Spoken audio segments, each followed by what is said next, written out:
Ito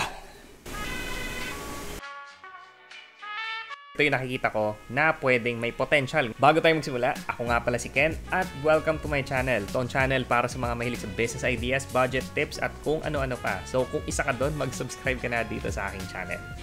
Kaya tayo gumagawa ng video na to kasi napansin ko lahat ng items na binibenta sa Shopee either galing China or galing Divisoria, which galing China na rin yun. Sobrang hirap makipagkompetisyon sa kanila kasi yung binibenta nilang item, presyong puhunan na sa atin yun, pero sa kanila may kita pa sila doon. Pero itong 7 na babanggitin ko, medyo mahirapan silang kopyahin to. Kaya simulan na natin. Number 1 sa aking listahan na pwede nyong gawin is pwede kayong magbenta ng sticker. Kung magaling kayong mag-drawing or mag-layout, pwede kayong gumawa ng sticker. Kailangan nyo lang na puhunan dito is yung printer mismo at yung laminator na ginagamit nila. Kailangan mo lang maglabas ng konting puhunan pero malaki naman yung margin neto. Maganda siyang pagkakuhanan ng income for side hustle lang. Maraming channel sa YouTube na nagtuturo kung paano gumawa ng sticker for a business. Sililink ko na lang sa description box para sa inyo.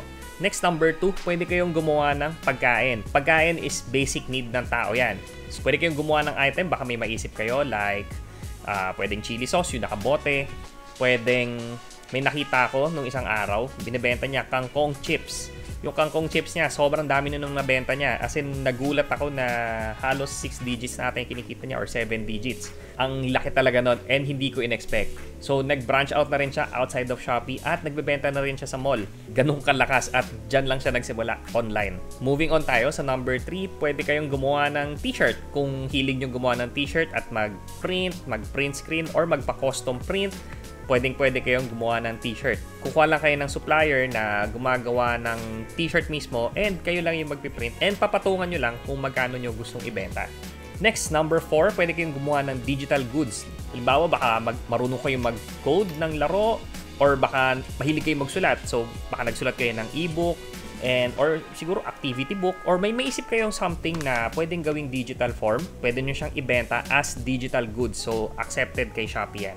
Ang maganda dito sa digital goods, once nyo lang siya kailangan gawin and tuloy-tuloy na yung sales, tuloy-tuloy na yung pagbenta. Hindi nyo na kailangan mag-restock dahil yung stock nyo only. Next is, baka pwede kayong gumawa ng customized na item.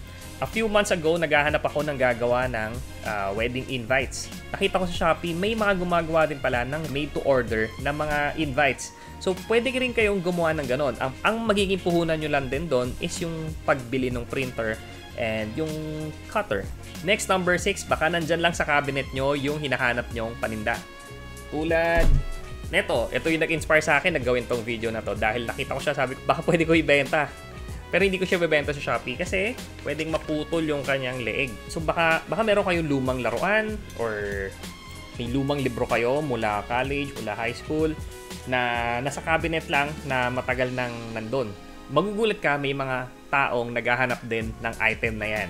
Nagti-take up lang siya ng space dyan sa cabinet. Pwede nating i-declutter at ibenta at gawin ng pera.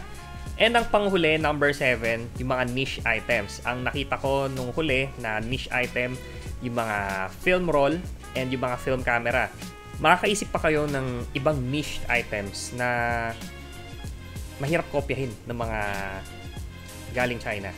Nasa sa inyo yan kung ano yung gusto nyong ibenta. Pero ang isa-suggest ko sa inyo is something na very passionate kayo, na gusto nyo talagang gawin para syempre at least na monetize nyo rin yung something na may expertise kayo.